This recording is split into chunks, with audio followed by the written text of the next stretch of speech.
ខ្ញុំចង់ឲ្យបងប្អូនចូលរួមចំណែកនិងផ្ដល់មតិឲ្យបានច្រើនជុំវិញរឿងនេះពីព្រោះអ្វីដែលវាកើតឡើងនៅក្នុងរយៈពេលកន្លងមកហ្នឹងយើងគិតមនុស្សភាគច្រើនគិតថា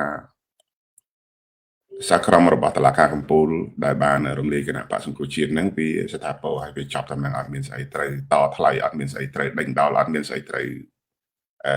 គេហៅស្អីបន្តនីតិវិធីអីតទៅទៀតទេនៅក្នុងទស្សនៈរបស់ពាក្យថាច្បាប់ណាពាក្យថាច្បាប់គឺវានៅចប់តាមនឹងចប់តាមសាក្រមរបស់តុលាការកំពូលមិនយ៉ាងណាក៏ប៉ុន្តែយើងត្រូវមើលទៅក្នុងទស្សនវិជ្ជានៃស្មារតីរបស់សាក្រមហ្នឹងទៀតអ្វីដែលខ្ញុំនិយាយនៅទីនេះវាគឺជារឿងដែលយើងទាំងអស់គ្នាក្នុងនាមយើងជាម្ចាស់ចន្ទៈពីព្រោះការដែលគេរំលាយសង្គ្រោះជាតិមិនមែនរំលាយតែស្ថាប័នទេគឺរំលាយអង្គការចាត់តាំងនយោបាយដែលជាម្ចាស់ឬក៏ដែលជាគេហៅថាតំណាងក្នុងអាណត្តិរបស់ឆន្ទៈរបស់យើងនៅក្នុងពេលនោះជា3លានអ្នកដែលបានបោះឆ្នោតឲ្យគណៈបក្សសង្គ្រោះជាតិហ្នឹងណាអញ្ចឹងបើយើងនិយាយអំពីរឿងថាគណៈបក្សសង្គ្រោះជាតិគឺជាស្ថាប័ននយោបាយឬក៏ជាអង្គការចាត់តាំងនយោបាយដែលជាតំណាងឆន្ទៈរបស់យើងក្នុងនាមយើងជាពលរដ្ឋអញ្ចឹងយើងមើលឲ្យឃើញឬក៏យើងងាយឲ្យឃើញថាតើអំណាចច្បាប់ព្រោះយើងចង់និយាយអំពីអំណាចច្បាប់ថាការដែលសាក្រមតុលាការកំពូលបានរំលាយសង្គ្រោះជាតិហ្នឹងណាវាស្របតាមស្មារតីច្បាប់ឬក៏លក្ខខណ្ឌនៃ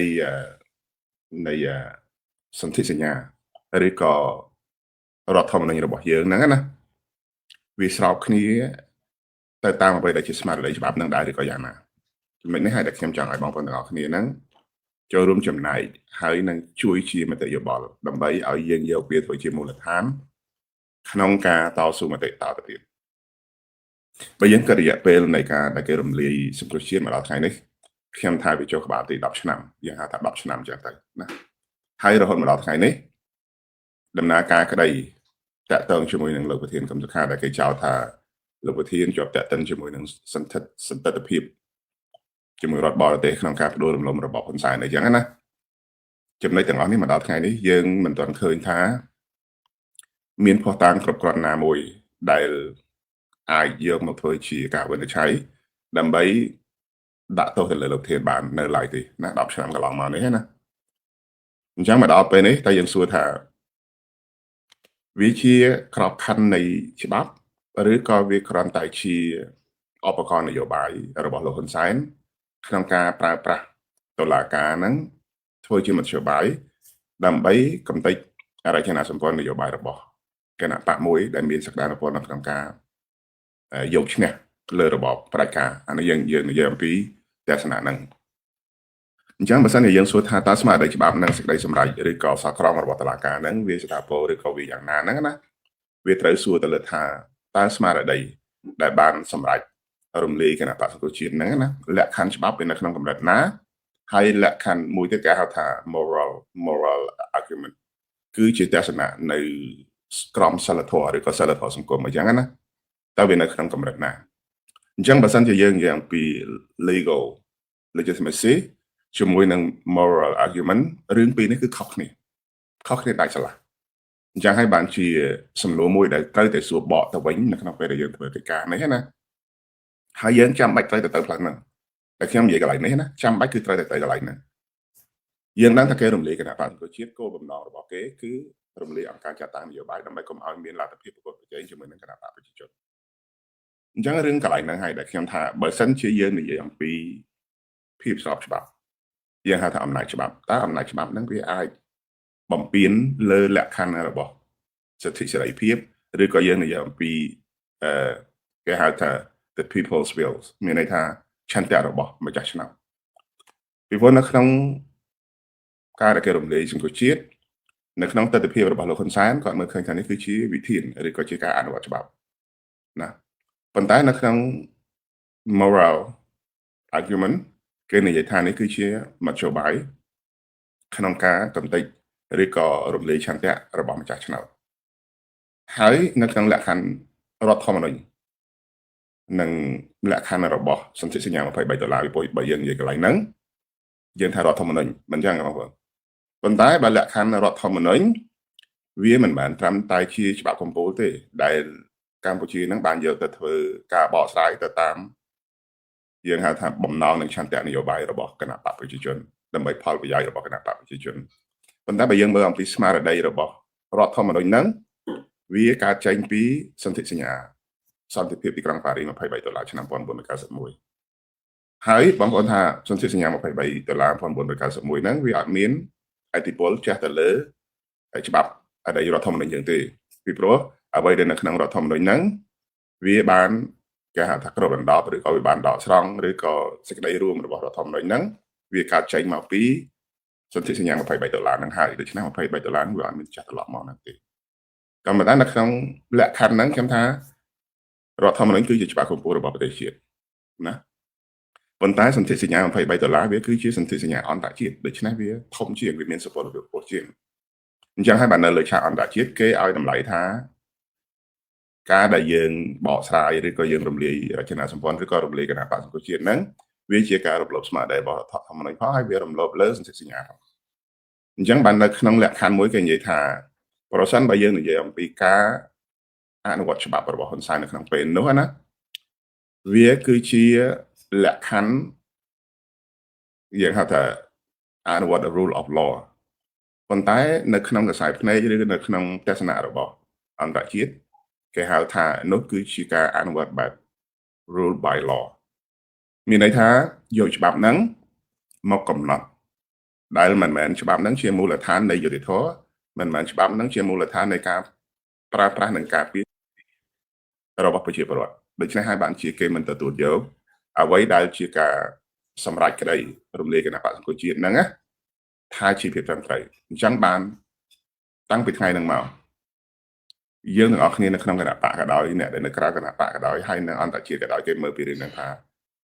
ហេតុអីបានជាយើងមិនតវ៉ារឿងរោគយុត្តិធម៌ឲ្យលោកប្រធានគឹមសុខាឬក៏រោគយុត្តិធម៌ឲ្យម្ចាស់ឆ្នោតដែលបានបោះឆ្នោតឲ្យគណៈបក្សសង្គមជាតិឬក៏ហេតុអីបានជាយើងមិនរោគយុត្តិធម៌ឲ្យសង្គមជាតិអានោះចំណុចមួយណាបងប្អូនពីព្រោះរឿងធំមួយទៀតដែលវាជាប់តាក់ទិនជាមួយនឹងការនៃក្តីនេះណាដែលគេចោទខ្លាំងជាងគេគឺតាក់ទងជាមួយនឹងអីជាប់សន្តិភាពជាមួយរដ្ឋបរទេសក្នុងការប៉ុនប៉ងផ្ដួលរំលំរដ្ឋាភិបាលស្របច្បាប់អាហ្នឹងគេនិយាយអញ្ចឹងណាអញ្ចឹងបានយើងត្រូវសួរទៅវិញថាបើសិនជាមានបទចោទតាក់ទងជាមួយនឹងការស៊ើបអង្កេតឬក៏មានឯកសារផុសតាងទាំងឡាយណាថាមានការជាប់តាក់ទិនជាមួយនឹងរដ្ឋបរទេសយើងសួរសំណួរមួយថាតើរដ្ឋបរទេសនឹងមួយណាមិនចឹងអានេះយើងនិយាយអំពីលក្ខខណ្ឌច្បាប់វាត្រូវតែដេញដោលរឿងហ្នឹងថារដ្ឋបរទេសហ្នឹងមានសហរដ្ឋអាមេរិកហើយនឹងមានប្រទេសអាល្លឺម៉ង់អញ្ចឹងបានខ្ញុំសួរអ្នកច្បាប់ខ្ញុំសួរបងប្អូនអ្នកដែលតស៊ូយើងសុខចិត្តឲ្យគេរំលាយយើងដោយឯងហើយអាលក្ខខណ្ឌផ្លូវច្បាប់ឬក៏សហរដ្ឋអាមេរិកឬក៏អាល្លឺម៉ង់ដែលជាប់តាក់ទិនជាមួយនឹងបទចោទហ្នឹងអាល្លឺម៉ង់អាចបានរត់គេចខ្លួនទៅណាដើម្បីយើងរកលទ្ធភាពដើម្បីសាកសួរស្វែងរកផុសតាងយកទៅបង្ហាញតុលាការក្រុងភ្នំពេញថាអាល្លឺម៉ង់ជាប់តាក់ទិនដល់កម្រិតណាហើយនៅក្នុងន័យណាដែលហៅថាការនៅពីក្រោយខ្នងនិងការប៉ុនប៉ងព្រោះរំលំរដ្ឋាភិបាលពីព្រោះរដ្ឋាភិបាលហ្នឹងណាវាគឺជារដ្ឋាភិបាលដែលមានសង្គ្រោះជាតិជាមួយនឹងគណៈបកប្រជាជនដូច្នេះការផ្ដួលរំលំរដ្ឋាភិបាលនៅពេលនោះវាមានន័យថាការផ្ដួលរំលំគណៈបកទាំងពីរហ្នឹងអញ្ចឹងបានយើងសួរថាចុះបើសិនជាអនុវិជាករណីអាមេរិកនៅក្នុងទ្វីបអាមេរិកនៅឡើយអាល្លឺម៉ង់នៅក្នុងទ្វីបអឺរ៉ុបនៅឡើយរដ្ឋាភិបាលអាមេរិកកាលពីចំនួនហ្នឹងមានអូបាម៉ានៅឡើយឬក៏កាលហ្នឹងមានអ្នកណាខ្ញុំភ្លេចឈ្មោះហើយនឹងនៅអាល្លឺម៉ង់ហ្នឹងមានអ្នកណាដែលដឹកនាំប្រទេសនៅពេលនោះនៅឡើយហេតុអីបានជាពួកយើងហ្នឹងមិនអាចមកស្វែងរកឬក៏សុំការបំភ្លឺពីប្រទេសទាំងអស់ហ្នឹងតាក់ទងជាមួយនឹងសំណុំរឿងឬក៏រឿងក្តីនេះណាហេតុអីបានជាយើងមិនព្រមធ្វើអាហ្នឹងចំណុចទី1តូចទេប៉ុន្តែចំណុចទី2ដែលរឿងធំគឺតាក់ទងជាមួយនឹងការរំលាយគណៈបកនៅក្នុងអាណត្តិនីតិកាលសភាបងប្អូនបានមើលកន្លែងហ្នឹងដែរឬក៏ស្អីដែលកើតឡើងហើយក៏វាកើតឡើងទៅហើយនាំគ្នាទៅធ្វើរឿងអីផ្សេងទៅអញ្ចឹងណាបងប្អូនថាគណៈបកប្រឆាំងខ្សោយកន្លែងខ្លះយើងទទួលស្គាល់ខ្សោយណាខ្ញុំទទួលស្គាល់កន្លែងខ្លះខ្សោយមែនហ្នឹងប៉ុន្តែវាមកពីមានមូលដ្ឋានឬក៏វាមានហេតុផលរបស់វាខ្ញុំអត់ចង់និយាយអំពីហេតុផលនឹងច្រើនទេបងខ្ញុំចង់ធ្វើអត្ថាធិប្បាយដែរក៏ប៉ុន្តែខ្ញុំមិនចង់ យកនឹងមកនិយាយច្រើនណាប៉ុន្តែខ្ញុំដឹងខ្ញុំឯកភាពកន្លែងខ្លះណាមិនកន្លែងខ្លះខ្សោយទេកន្លែងខ្លះរុញទុំបដ ாய் ទឹកឬក៏កន្លែងខ្លះអសមត្ថភាពនៅក្នុងការធ្វើកិច្ចការហ្នឹងក៏ថាបានដែរអញ្ចឹងបានគេគំតែយើងណាហ្នឹងហើយអញ្ចឹងឥឡូវយើងនិយាយអំពីអ្វីដែលកន្លងមកមានបងប្អូនមានមតិផ្សេងៗគ្នាច្រើនណាស់ថាសង្គ្រោះជាតិកាលណាតែគេរំលាយហើយអស់នីតិសម្បទាហើយអាហ្នឹងគេនិយាយចឹងណាអាហ្នឹងរឿងទី1ដែលខ្ញុំត្រូវយកមកនិយាយដែរហើយទី2និយាយថានៅពេលដែលអស់នីតិសម្បទាហើយគឺបាត់បង់អំណាចនយោបាយហើយអាហ្នឹងទី2ហើយបើសិនជាយើងមើលមួយទៀតទី3ថាតើអ្នកណាដែលអស់អំណាចនយោបាយនៅក្នុងពេលដែលខ្លួនឯងមានគេហៅថាអណ្ដាតនៅក្នុងសភាហើយគេរំលាយរួចហើយកម្ពុជាយើងរដ្ឋធម្មនុញ្ញយើងមិននិយាយថាកម្ពុជាគោរពគោលការណ៍ប្រជាធិបតេយ្យសេរីពហុបកមិនចឹងហើយអានេះជាអន្តរជាតិគឺគេទទួលស្គាល់ចឹងអានឹងគឺជាខ្លឹមសារនិងស្មារតីរបស់សន្ធិសញ្ញា$23ដែលបង្កើតបានទៅជារដ្ឋធម្មនុញ្ញរបស់យើងគឺចែងមកចឹងបងប្អូនប្រហែលជាឆ្ងល់ហើយដែរខ្ញុំយករឿងនេះមកនិយាយនៅថ្ងៃនេះច្រើនណាស់តើតើជាមួយនឹងរឿងសង្គ្រោះជាតិពីព្រោះយើងត្រូវដើរត្រឡប់ទៅវិញយើងត្រូវ retrace យើងត្រូវដើរសារដានមករកមូលដ្ឋានដើមបើមិនមានអ្នកណាធ្វើមានតែយើងហ្នឹងធ្វើមានតែប្រជាពលរដ្ឋធ្វើមានតែអ្នកនយោបាយហ្នឹងឯងធ្វើមានតែសកម្មជនហ្នឹងឯងធ្វើហើយយើងមិនអាចដេករងចាំថារឿងទាំងអស់នេះវានឹងកើតឡើងតាមរយៈនៃការប្រទានឲ្យដោយព្រះឬក៏តាមរយៈនៃការសមាសម័យឬក៏ជា miracle មួយណាវាបណ្ដាលឲ្យកើតឡើងបានទេប្រសិនបើយើងមិនចាប់ផ្ដើមនិយាយហើយនឹងធ្វើវាអញ្ចឹងឥឡូវខ្ញុំងាកមករឿងថានៅពេលដែលគេរំលាយគណៈបក្សសង្គ្រោះជាតិ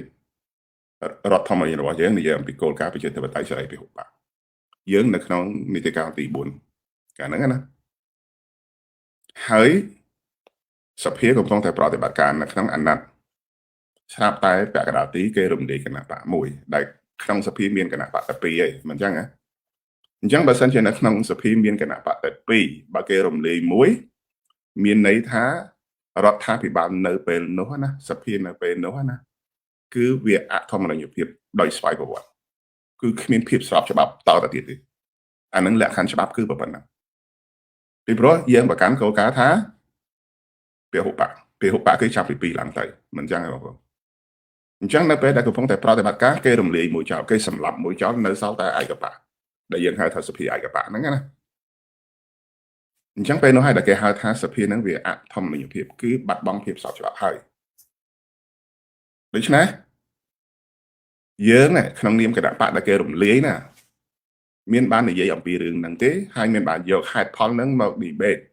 យើងដឹងថាយើងប្តឹងទៅតុលាការកំពូលវាអត់បានទេដោយសារតុលាការកំពូលនៅក្នុងប្រទេសកម្ពុជាគឺជាតុលាការរបស់ហ៊ុនសែនដដែលតើមានលក្ខខណ្ឌណាផ្សេងទៀតដែលយើងអាចប្រើអយន្តការមួយនេះដើម្បី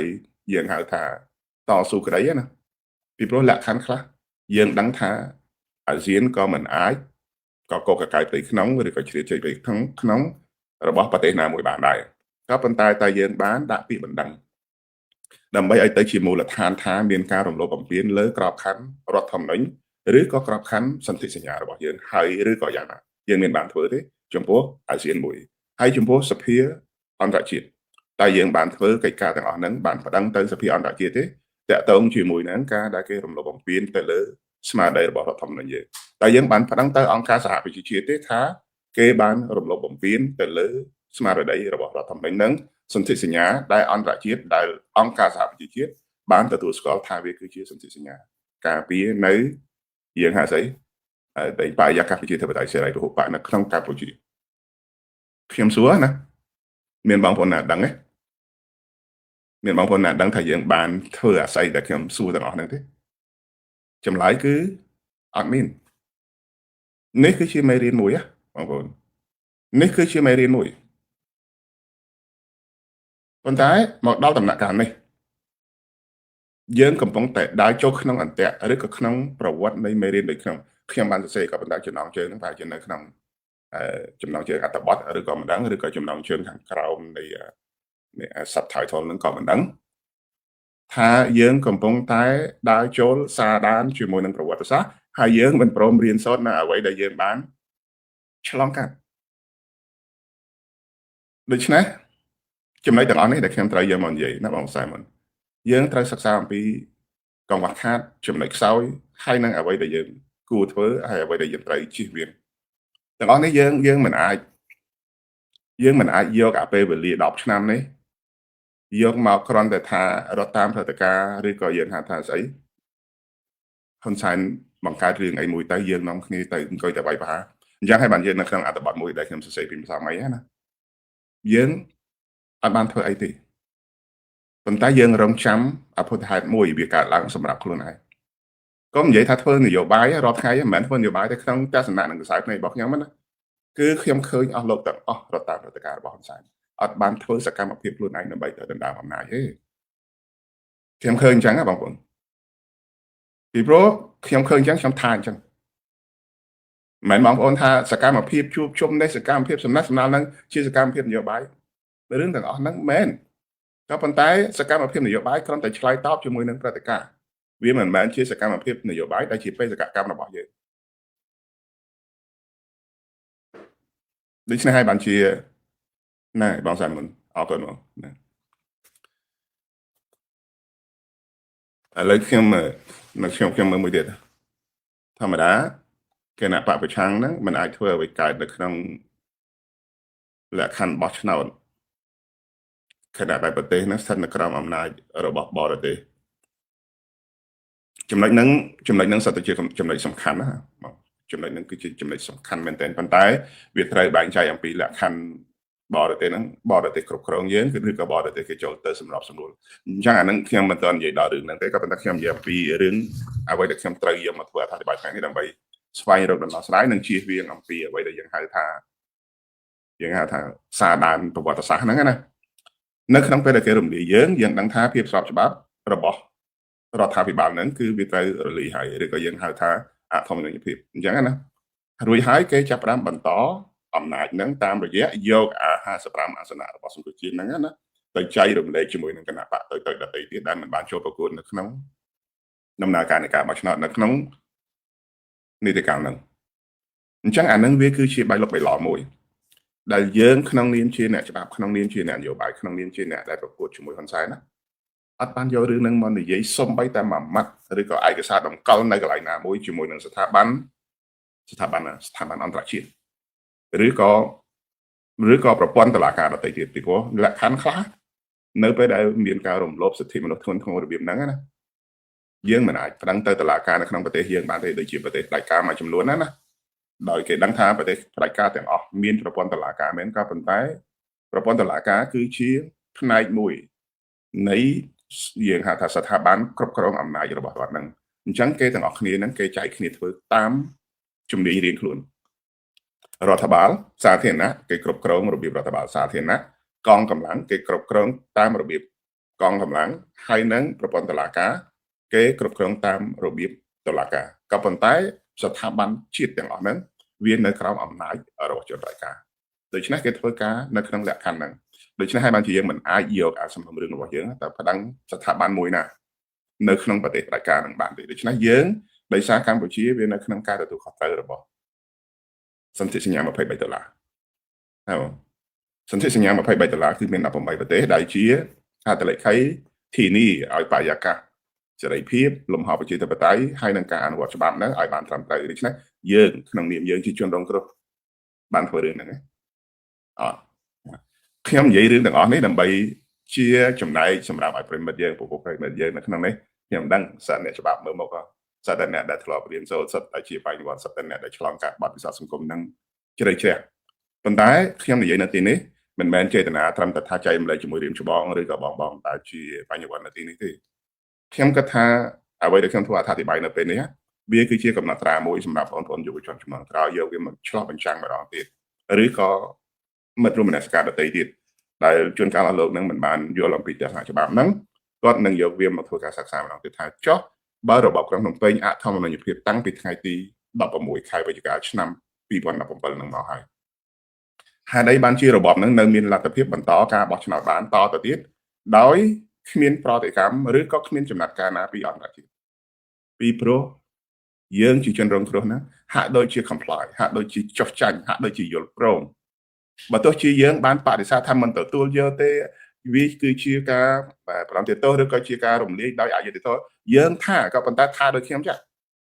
ថានៅលើ Facebook ថានៅតាមទីសាធារណៈ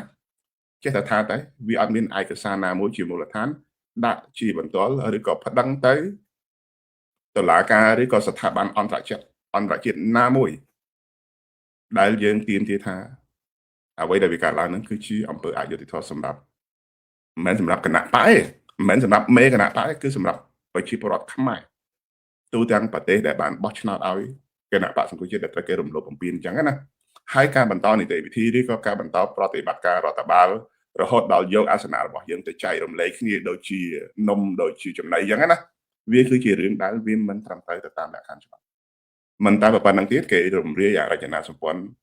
យើងហៅស្អីអាកោជបហ្នឹងណាគេរៀបចំឡើងវិញដោយក្រុមរបស់គេសុទ្ធសាធដែលអ្នកដែលមាន loyalty អ្នកដែលមានគេហៅថាស្អីគេហៅថាភាពស្មោះត្រង់ទៅចំពោះគណៈបកប្រជាជនឬក៏ក្រុមអ្នកដែលបម្រើឲ្យផលប្រយោជន៍គណៈបកប្រជាជនតែម្ដងដើម្បីមកធ្វើជាកោជបសម្រាប់រៀបចំការបោះឆ្នោតតទៅទៀតអញ្ចឹងយើងគិតមើលរដ្ឋាភិបាលមួយដែលរំលាយគេខុសច្បាប់អធម្មនិយភាពឬក៏អស់នីតិសម្បទាភាពស្របច្បាប់តាំងពីថ្ងៃហ្នឹងមករួចហើយមករៀបចំការបោះឆ្នោតដោយឯកបកទៀតវានៅតែខុសច្បាប់មិនត្រឹមតែខុសច្បាប់នៅក្នុងការរៀបចំកោជបដើម្បីបោះឆ្នោតហ្នឹងណាចាំបានទេ2018គណៈបកប្រជាជនបានប៉ុន្មាន125អាសនៈនៅក្នុងសភាមិនអញ្ចឹងហ៎អញ្ចឹងបើយើងងាកមកមើលរឿងស្អីរឿងលក្ខខណ្ឌរបស់សន្ធិសញ្ញា$23លក្ខខណ្ឌឬក៏ស្មារតីរបស់រដ្ឋធម្មនុញ្ញយើងដែលចែងថាកម្ពុជាគោរពគោលការណ៍ប្រជាធិបតេយ្យសេរីភាពបាទណាហេតុអីបានជានៅក្នុងនីតិកាលទី5ឆ្នាំ2018ទៅដល់ឆ្នាំ2023ហ្នឹងណាគណៈបកប្រជាជនតែមួយឯងតែឯកបកឯងដែលគ្រប់គ្រងសភាសួរថាហ្នឹងខុសច្បាប់ទេខុសច្បាប់ទេបងប្អូនឆ្លើយងាស់គ្នាខុសច្បាប់ទេអាហ្នឹងវាខុសច្បាប់ក៏ប៉ុន្តែសួរថាជាពួកយើងអ្នកដែលប្រឆាំងមានថ្នាក់ដឹកនាំណាមានអ្នកច្បាប់ណាមានក្រុមណា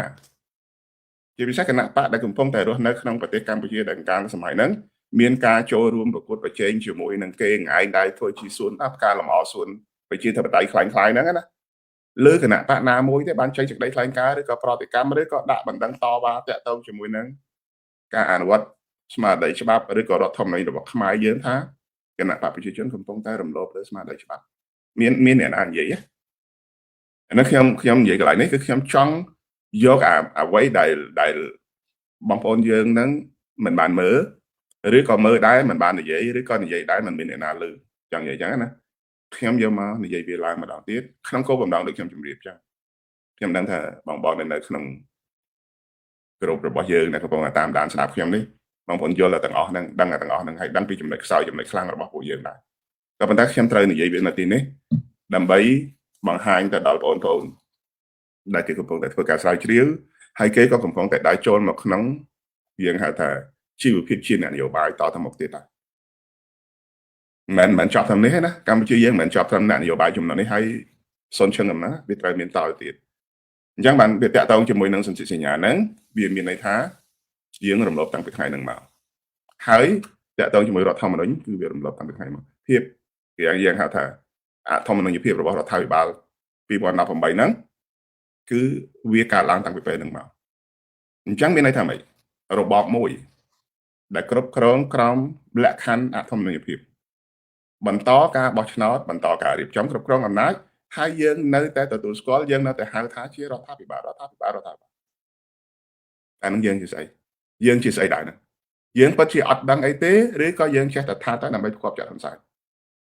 ឬក៏យ៉ាងម៉េចរៀបចំបោះឆ្នោត2018យើងដឹងថាអូខេអានឹងវាខុសច្បាប់ហើយនៅពេលដែលរដ្ឋាភិបាលវាខុសច្បាប់អញ្ចឹងបង្កើត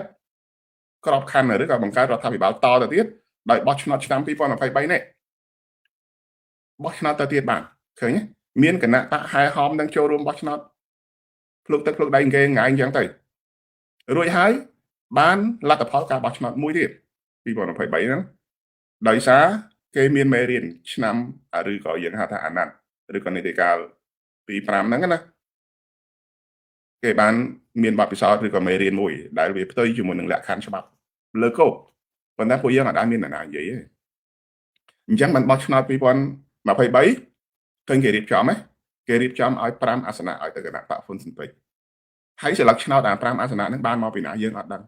មិនដឹងជារាប់របៀបណាមិនដឹងជាអ្នកណាបានទៅបោះឆ្នោតឲ្យគណៈបកហ្នឹងយើងអត់ដឹងពីព្រោះកោជបគេរៀបចំឲ្យនេះប្រមាណនោះប្រមាណអីស្រេចតែហ្នឹងស្រេចតែនឹងចាត់គេហ្នឹងវាគ្មានតម្លាភាពគ្មានការត្រួតពិនិត្យហើយនឹងគ្មានប្រទេសណានៅក្នុងពិភពលោកគ្មានប្រទេសណាបានទទួលយកលទ្ធផលឆ្នោតនឹងជាផ្លូវការនិងទទួលស្គាល់រដ្ឋាភិបាលនឹងទេតាំងពីថ្ងៃដែលបោះឆ្នោត2018មកដល់ឆ្នាំបោះឆ្នោត2023នឹងមកគ្មានប្រទេសណាមួយគេទទួលស្គាល់ថារដ្ឋាភិបាលកម្ពុជានឹងមានលក្ខខណ្ឌស្របច្បាប់កន្លែងណាមួយទេហ្នឹងគឺយើងដឹងអញ្ចឹងក៏ប៉ុន្តែសម្រាប់ពួកយើងហ្នឹងអត់ដែលបានធ្វើអាកិច្ចការហ្នឹងដើម្បីដាក់សម្ពាធទៅដល់ហ៊ុនសែនឬក៏រកលទ្ធភាពដើម្បីធ្វើការផ្លាស់ប្ដូរតាមយន្តការនិងលក្ខខណ្ឌច្បាប់ហ្នឹងទេយើងបានតែនាំគ្នាយូរទៅតាមព្រឹត្តិការណ៍របស់ហ៊ុនសែនខ្ញុំមិនចង់និយាយអាហ្នឹងទេព្រោះនិយាយរឿងតាមព្រឹត្តិការណ៍គ្រប់សកម្មភាពរាល់ថ្ងៃយូរទៅនេះចង់ប្រហែលជាចង់ដាច់បាយខ្លួនឯងហ្នឹងណាចង់រកលុយសម្រាប់យកទៅជួយជនភៀសសឹកហើយជនភៀសសឹកបើយើងសម្បូរលុយជួយអញ្ចឹងណាគេនឹងបង្កើតសង្គ្រាមរាល់ខែឲ្យជនភៀសសឹកនឹងងាប់ចោលផ្ទះសបាយនឹងរាល់ខែដើម្បីឲ្យយើងនឹងរត់តាមរកលុយទៅជួយគេទៅពីព្រោះរឿងហ្នឹងរឿងគេបង្កើតរឿងគេធ្វើគេបាត់ទឹកដីបន្តិចទៀតហ្នឹងកុំថាបាត់តែប្រហែលគីឡូហ្នឹងបន្តិចទៀតហ្នឹងមិនដឹងជាបាត់ស្អីទៀតទេឲ្យតែនៅក្រោមអំណាចរបស់មេឈ្មោះសង្គ្រាមយើងនឹងគ្នាធ្វើរឿងហ្នឹងប៉ុន្តែអត់ព្រមទៅយកអំណាចពីជនបដិការណាបងបងយល់មិនមិនមានអ្នកនិយាយដល់រឿងហ្នឹងកន្លងមកតែហើយធ្វើឲ្យមិនមែនការដែលមិននិយាយដល់ណាដែលយើងយល់មិនមែនគ្រាន់តែជួយលាក់ប្រវត្តិសាស្ត្រហ្នឹងទេមិនមែនជួយលាក់អំពើខុសឆ្គងហ្នឹងគេហៅស្អីការរំលោភច្បាប់របស់ពួកជនបដិការនេះទេគឺជួយភូតភរនិងបន្លំឲ្យពលរដ្ឋខ្មែរហ្នឹងវង្វេងមិនដឹងថាតើស្មារតីច្បាប់ហ្នឹងវានៅកន្លែងណាដូចខ្ញុំជម្រាបបងប្អូនពីខាងដើមអញ្ចឹងណាច្បាប់ហេតុអីបានគេធ្វើច្បាប់បងប្អូនដឹងទេហេតុអីបានគេធ្វើច្បាប់ច្បាប់គឺគេធ្វើឡើងដើម្បីការពារផលប្រយោជន៍របស់មនុស្សណាច្បាប់គេធ្វើឡើងដើម្បីការពារផលប្រយោជន៍របស់មនុស្សច្បាប់មិនអាចមកបំផ្លាញឬក៏លុបនៅឆន្ទៈរបស់មនុស្សបានទេមនុស្សខ្ញុំនិយាយនៅទីនេះគឺពលរដ្ឋរបស់ប្រទេសណាមួយពីព្រោះច្បាប់ប្រទេសនីមួយៗមានច្បាប់រៀងៗខ្លួនមកអញ្ចឹងកាលណាខ្ញុំនិយាយអំពីការធ្វើច្បាប់ទឹកដីព្រៀងច្បាប់ក៏ដោយការអនុម័តច្បាប់ក៏ដោយឬក៏ច្បាប់ទាំងឡាយណាដែលកើតឡើងហ្នឹងណាគឺដើម្បីបម្រើផលប្រយោជន៍ឬក៏បម្រើឆន្ទៈរបស់មនុស្សឬក៏របស់ប្រជាពលរដ្ឋនៅក្នុងប្រទេសចុះបើច្បាប់មួយដែលបំផ្លាញឆន្ទៈឬក៏កំទេចឆន្ទៈរបស់ប្រជាពលរដ្ឋដោយលក្ខខណ្ឌនេះអានឹងគេហៅច្បាប់ដែរទេអានឹងវាលែងទៅជាច្បាប់ហើយអានឹងគេហៅថាជាអាវុធយល់ទេជាអាវុធរបស់អ្នកដែលកាន់អំណាចច្បាប់ពីព្រោះនៅពេលដែលវាคล้ายទៅជាអាវុធហើយពេលនោះមានឈ្មោះមួយទៀតគេហៅថា unjust law ហ្នឹងមានន័យថាច្បាប់ដែលវាគ្មានយុត្តិធម៌ច្បាប់ក៏ប៉ុន្តែវាគ្មានយុត្តិធម៌អាហ្នឹងណាពីព្រោះច្បាប់ធម្មតាវារក្សានៅខ្លឹមសាររបស់វាគឺផ្ដល់នូវយុត្តិធម៌និងការពារផលប្រយោជន៍របស់មនុស្សនៅពេលដែលច្បាប់ដែលវាបំផ្លាញមនុស្សបំផ្លាញភាពយុត្តិធម៌របៀបហ្នឹងណាគេហៅថាជាអាវុធវិញហើយនឹងលក្ខខណ្ឌរបស់វាគឺប៉ុណ្ណឹងណាបងប្អូនអញ្ចឹងហើយបានជាខ្ញុំចេះតែឆ្ងល់ខ្លួនឯងហើយរកវិធីថាតើខ្ញុំត្រូវយករឿងនេះមកនិយាយជាមួយនឹងប្រិមិត្តរបៀបណាដើម្បីឲ្យប្រិមិត្តយល់អញ្ចឹងបានខ្ញុំមិនចង់និយាយរឿងថាខុសច្បាប់ត្រូវច្បាប់វែងទេពីព្រោះវាតាក់ទងជាមួយនឹងអតីតភាពបច្ចុប្បន្ននេះយើងជាជនរងគ្រោះសំណុំរឿងយើងមែនតើដោយលោកប្រធានគណៈការគេមិនទាន់កាត់ទោសថាខុសឬត្រូវឬមានទោសឬក៏យ៉ាងណាទេបើនៅក្នុងន័យច្បាប់គឺជាជនស្អាតស្អំនៅឡើយទេយ៉ាងនិយាយចឹងណាអញ្ចឹងបើជនចង់ចោទដែលជាជនស្អាតស្អំមិនទាន់កាត់ក្តីនៅឡើយហេតុអីបានជាស្ថាប័នសង្គ្រោះជាតិនឹងត្រូវគេរំលាយមុនដែលអ្នកដែលប្រព្រឹត្តបទល្មើសនឹងមានទោសអានឹងយើងយល់អញ្ចឹងណាការដែលគេរំលាយសង្គ្រោះជាតិដោយសារគេចោទលោកប្រធានក្រុមសុខាថាបានប្រព្រឹត្តបទល្មើសអញ្ចឹងណាចុះបើលោកប្រធានមកដល់ថ្ងៃនេះ10ឆ្នាំមកហើយគាត់អត់ទាន់រកឃើញថាគាត់មានប្រព្រឹត្តបទល្មើសអីខុសផងណាចុះហេតុអីបានជាស្ថាប័នរបស់យើងហ្នឹងរលាយបាត់តាំងពីមុនថ្ងៃបោះឆ្នោត2018យើងគិតមើលអាហ្នឹងស្អីយើងយកអាហ្នឹងមកថ្លឹងថ្លែងកន្លែងហ្នឹងណាដូច្នេះវាអត់មែនលក្ខខណ្ឌច្បាប់អីទាំងអស់នេះវាគ្រាន់តែជាមធ្យោបាយមួយក្នុងការបំបត្តិសិទ្ធិសេរីភាពរបស់យើងដែលយើងហៅថា silence our voice អញ្ចឹងណាឬក៏ silence people's will អញ្ចឹងទៅ ដូច្នេះរឿងវានៅកន្លែងហ្នឹងខ្ញុំក៏មិនដឹងដែរថាក្រុមមេធាវីយើងអានេះខ្ញុំអត់ដឹងណាថាមានជាប់លក្ខខណ្ឌឬក៏មានលក្ខខណ្ឌកំណត់ណាមួយដែលមិនអាចស្វែងរកភស្តុតាងថ្មីឬក៏ភស្តុតាងបន្ថែមដូចជាស្នើសុំឲ្យរដ្ឋាភិបាលរបស់សហរដ្ឋអាមេរិកចេញសេចក្តីឬក៏បង្ហាញកុំថាចេញសេចក្តីបំភ្លឺយើងថាបង្ហាញភស្តុតាងមកដើម្បីដោះបន្ទុកបទចោទរបស់លោកប្រធានគឹមសុខាតាក់ទិនជាមួយនឹងដែលក្រុមភ្នំពេញចោទប្រកាន់ថាជាប់សន្តិភាពជាមួយនឹងសហរដ្ឋអាមេរិកតែក្រុមគណៈមេធាវីយើងនឹងអាចធ្វើបានទេខ្ញុំមិនដឹងថានឹងលក្ខខណ្ឌច្បាប់យ៉ាងណាតាក់ទងនឹងមធ្យោបាយនឹងទេក៏ប៉ុន្តែខ្ញុំសួរថាហេតុអីបានជាយើងមិនធ្វើអានឹងចំណុចហ្នឹងបងប្អូនអានឹងយើងសួរទៅគណៈមេធាវីដែលកំពុងតែតស៊ូក្តី4-5នាក់ហ្នឹងហើយសហរដ្ឋអាមេរិកជាករណីមួយឬក៏ជាផ្នែកមួយនៃបទចោទហើយប្រទេសអាល្លឺម៉ង់ក៏ជាផ្នែកមួយដែលគេបានចាត់ប្រកាន់ដែរយើងទៅរកអាល្លឺម៉ង់អត់ឃើញឬក៏យើងទៅរកអាមេរិកអត់ឃើញឬក៏យើងមិនគិតថាអានឹងវាចាំបាច់ទេឬក៏បើទោះជាយើងរកឃើញថាអាមេរិកគេបដិសេធថាវាមិនមានជាប់តាក់ទិនទេក៏ប៉ុន្តែតុលាការរបស់កម្ពុជានៅតែចាត់ប្រកាន់របៀបនោះដោយមិនព្រមកាត់ទោសអានឹងដើម្បីឲ្យយើងបានដឹងថានេះគឺជាវិធានរបស់គេក្នុងការ silence our voice នឹងខ្ញុំសួរអញ្ចឹងបងប្អូនបើសិនជាយើងជួបឧបសគ្គរបៀបហ្នឹងវាថាគេហៅស្អីថា legal dilemma ដែលវាកំពុងតែប្រតិបត្តិការនៅក្នុងប្រទេសកម្ពុជារបៀបហ្នឹងណាតែយើងមានវិធីណាផ្សេងហើយបើសិនជាសង្គ្រោះជាតិថាខុសច្បាប់ហើយយើងមិនព្រមតបបានជាពិសេសអ្នកដែលកំពុងមានសេរីភាពបងប្អូនអ្នកខ្លះថាបើតាមសាក្រមតុលាការហ្នឹងគេថាម៉េច118នាក់ហ្នឹងគេបិទមិនអោយឬក៏គេបិទសិទ្ធិគេដកសិទ្ធិនយោបាយមិនអាចចូលរួមជីវភាពនយោបាយក្នុងរយៈពេល5ឆ្នាំអញ្ចឹងមកដល់ឆ្នាំ2025នេះវាចាំចូល10ឆ្នាំហើយបងប្អូននៅតែអត់សិទ្ធិនយោបាយនឹងទៀតឬក៏យ៉ាងណាទៀតសួរឆ្លើយកន្លែងហ្នឹងតិចមកមានបងប្អូនណាដឹងទេថាពីព្រោះគេបាត់សិទ្ធិ5ឆ្នាំមិនឲ្យចូលរួមឬក៏មានធ្វើជីវភាពនយោបាយតែឥឡូវវា2026ហើយណា9ឆ្នាំហើយខ្ញុំមិនហៅ9ឆ្នាំទេព្រោះចូលក្បាល10ឆ្នាំទៅដើម្បីឲ្យវាស្ដាប់ដើម្បីឲ្យវាស្រួលស្ដាប់អូខេអញ្ចឹងបើយើងថាសង្គ្រោះជាតិសំបីតែការកាត់ទោសសំបីតែសាក្រមនឹងរងមិនទាន់ឃើញថាមានទោសឬក៏ខុសច្បាប់ឬក៏យ៉ាងណាប៉ុន្តែយើងខ្លួនឯងយើងបានប្រកាសថាយើងមិនទទួលស្គាល់សាលក្រមរបស់តុលាការក្រុងភ្នំពេញអានឹងយើងនិយាយច្បាស់ណាវាគ្រាន់តែជាការសម្រេចចិត្តឬក៏ការរំលាយយើងហ្នឹងតែលើកระดาษដូច្នេះថាយើងអាចរកវិធីណាផ្សេងដើម្បីតស៊ូក្តីហ្នឹងទេថាបើសិនជាគេនិយាយថាវាយើងខុសច្បាប់បើសិនជាយើងខុសច្បាប់ប៉ុណ្ណឹងវាចប់ហើយរឿងនយោបាយរបស់សង្គមជាតិវាចប់ហើយចុះអាសម្ដីដែលយើងនិយាយថាគេរំលាយយើងបានតែលើកระดาษយើងមិនទទួលស្គាល់ឆន្ទៈពលរដ្ឋនៅដដែល